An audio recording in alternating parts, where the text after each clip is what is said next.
I'm ready to use some mixed media in my Bible journaling.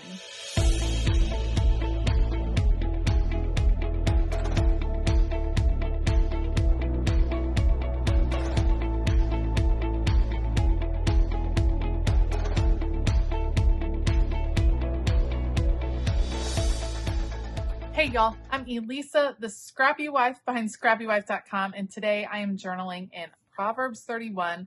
I have been working through the devotional Proverbs 31.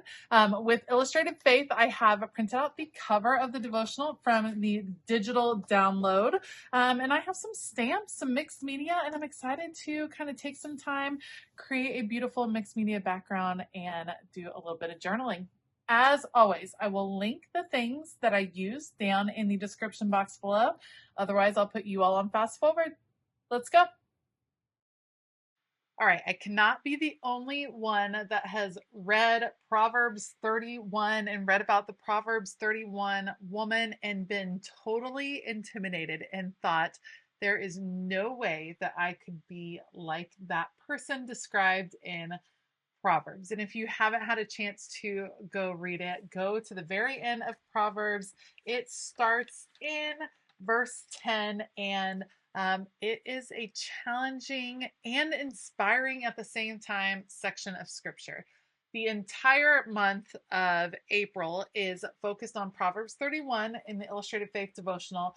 And of course, you can't journal in the same place over and over each month, or each week, but I really wanted to dig into this particular one and kind of embrace the thought that you will see me right here in a minute. But before I do that, let's start with some color blending. I was just in the mood to dig into some mixed media. I just have been loving mixed media again. I kind of go back and forth. Sometimes I get really heavy into stickers and ephemera, and then sometimes I just want to play with some mixed media. And I started out with some Distress Oxide inks and did a little bit of color blending around the edges, and now I'm doing tone on tone stamping. So the same colors of ink, I think it's mustard yellow, quiche flamingo, one of my favorites. And then, oh, what is that blue? I think it's ocean breeze. It's one of the bright blues. I wanted to use those, blend them on the side, and then I'm using those same colors and stamping butterflies over the top of them.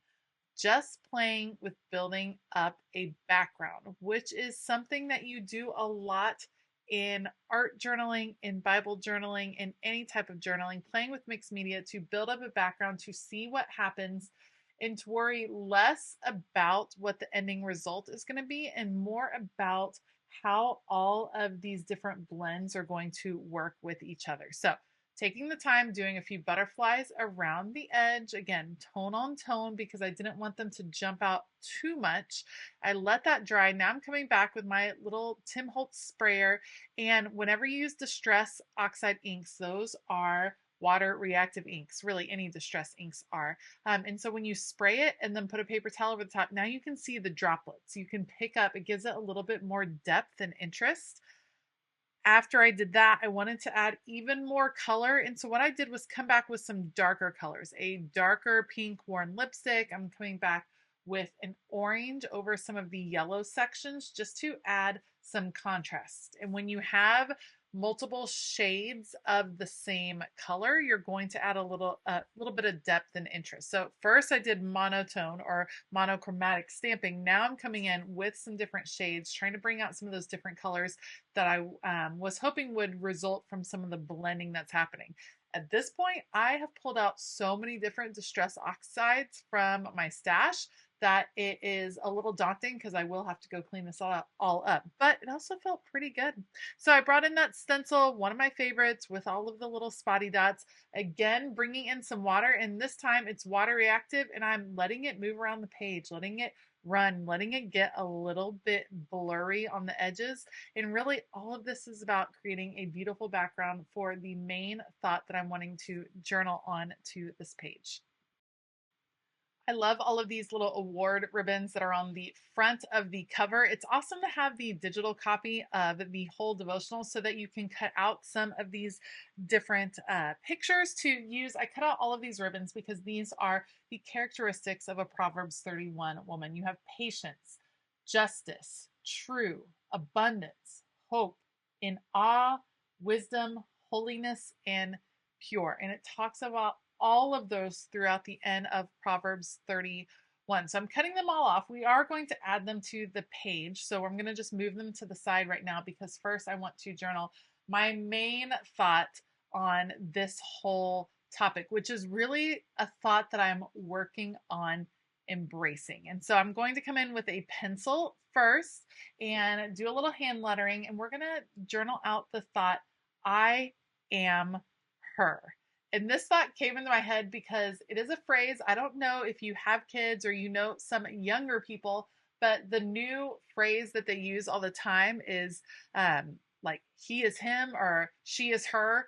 Like that's how they say that person is the one, the man, like the coolest, the they are the best at it. And so the phrase jumped into my head because I've of course heard my kiddos say that phrase. So I am her, and then at the end I'm writing, or at least I can be, meaning that all of the attributes of a Proverbs 31 woman are within us, gifted to us by God, and through him we can be all of these things. And I thought that was just something that hit me.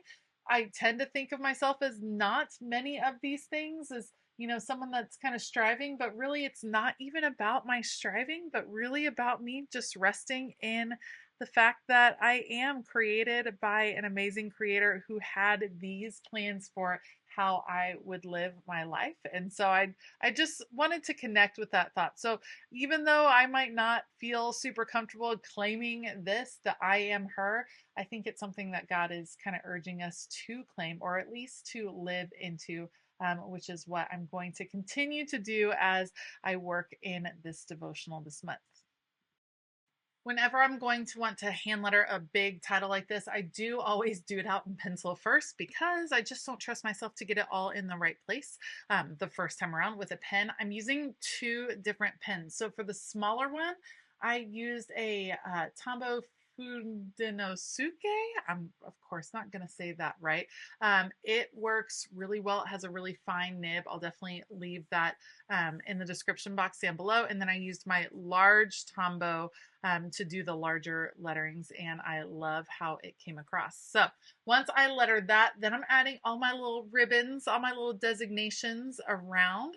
I'll put those in place with some permanent adhesive, and then I'm just gonna play with some stickers. I was wanting to layer and layer, so once I get all of the ribbons in place, then I will come back with some older Illustrated Faith stickers I had from previous kits, the plus signs that you guys have seen me use a lot, that are kind of a washy vellum look, and then a few little smiley faces for good measure, because it never hurt to add a smiley face to your journaling spread.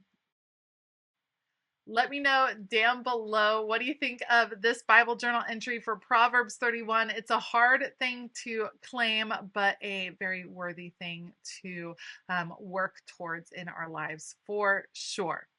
As always, I will link everything that I use down below. Again, I'm using the devotional from Illustrated Faith this month, Proverbs 31. They have several different versions of it, including a couple physical kits that you can get and a digital download over in their Print and Pray shop. So all of those are excellent resources to use as you are Bible journaling through the month. If you like this video, please give it a thumbs up. Consider hitting that subscribe button as well as the bell notification button.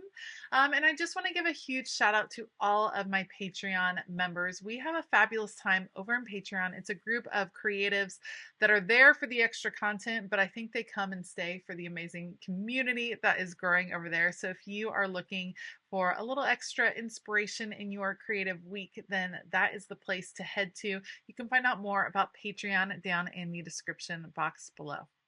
All right, I hope that you have a fabulous day, and as always, keep it creative.